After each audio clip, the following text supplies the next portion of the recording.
Bom, já falamos sobre HTTP Request e o uso da API REST do GLPI.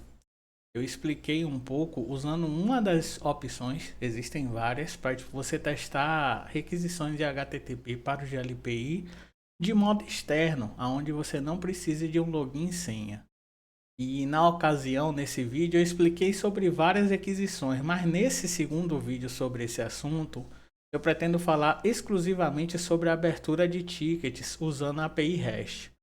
Então eu tenho o endereço do meu GLPI barra API REST.php barra ticket, que é o endereço referente à criação de chamados por meio de requisições HTTP. Eu tenho aqueles mesmos três cabeçalhos do Content Type, App Token e Session Token, com as declarações que eu já expliquei como pegar também. E eu tenho um body no formato de JSON com o que eu quero levar para a criação desse chamado. Então eu posso dar um título, a descrição, o status da urgência e a prioridade eu estou declarando aqui, mas você pode não declarar se você quiser, tá? Eu estou declarando qual é a ID da entidade, qual é o ID da categoria que eu quero e a origem da requisição. Então, repare que nas categorias ATIS do GLPI você tem IDs. Na origem da requisição você tem IDs também. Nesse caso aqui eu estou com a origem da requisição 8. Essa origem é a origem de API. Assim como a categoria, eu estou com a categoria de ID 16, chamado gerado pela API. E a entidade que eu estou declarando aqui é ID2. A entidade de ID2 é cliente 2. Então, poderia ser a opção que você quisesse aqui, tá? Feito isso, você vai enviar e ele vai gerar o ticket, não tem mistério. 79, se você for lá em chamados, você vai ver que o chamado é gerado via API. Só que eu citei lá naquele vídeo que tem como você fazer isso por meio de uma página que vai ser acessada sem login e senha e que inclusive pode ser uma página acessada pelo celular. Então, aqui por meio dessa requisição aqui, eu posso gerar um código, escolho aqui em PHP ou em qualquer formato que você queira, copio e aqui eu posso chegar e colar. Ele vai me dar uma requisição já em PHP com um curl bem puro, quer dizer. Então aqui está o back-end da solicitação, já com os dados explícitos. Aqui você tem um chamado que vai sair exatamente desse jeito que você está declarando aqui. Só que tem como a gente fazer isso aqui por meio de uma página, onde todos esses dados que são explícitos, eles sejam variáveis declarados pelo usuário. Então, para isso, o que foi que eu fiz?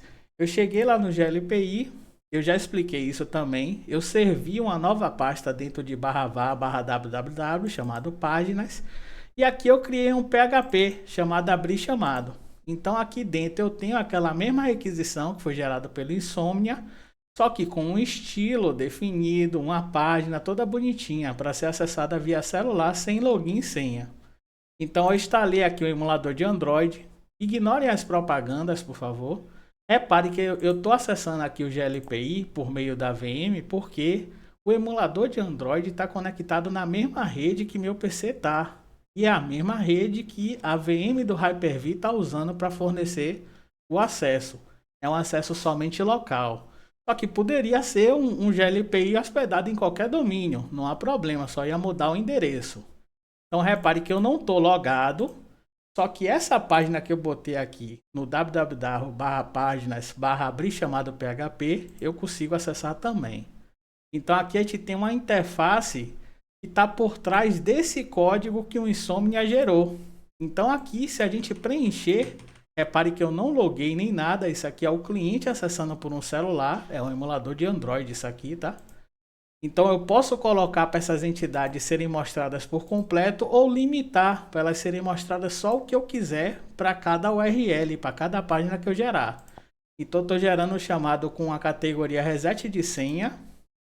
Eu vou colocar ele com um requerente de usuário infra e vou colocar também o grupo observador infra.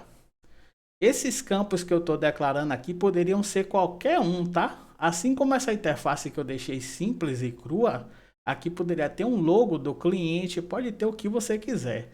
Essas opções aqui, você pode declarar quantas opções você quiser, desde que sejam campos da tabela GLPI Tickets, qualquer campo é possível acionar por meio de uma requisição. Você só precisa saber como é que você vai fazer o buddy. Essa parte aqui é que é importante, como é que você vai formar esse buddy primeiro, para no final, quando você testar que der 200, aí você vem aqui e gera o código, para depois você ir manualmente criar uma front-end para isso, ou usando qualquer IA dessa gratuita, você consegue criar uma front-end aonde todos os campos que são fixos aqui na requisição de HTTP passarão a ser variáveis. Então aqui você preenche tudo e enviar. Ele gerou um ticket de D80. Então se a gente chegar aqui e botar 80, vai ver, ó. O ticket foi gerado na unidade 2 com a categoria reset de senha que a gente escolheu. A origem da requisição sempre vai ser por API.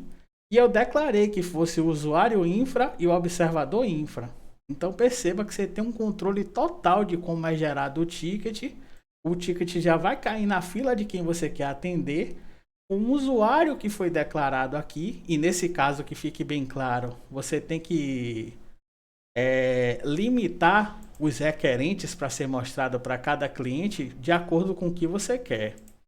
A API REST, ela possibilita você usar o sistema sem a necessidade de login. E isso, queira ou não, é uma vulnerabilidade. Tem que tomar muito cuidado como vai usar isso aqui.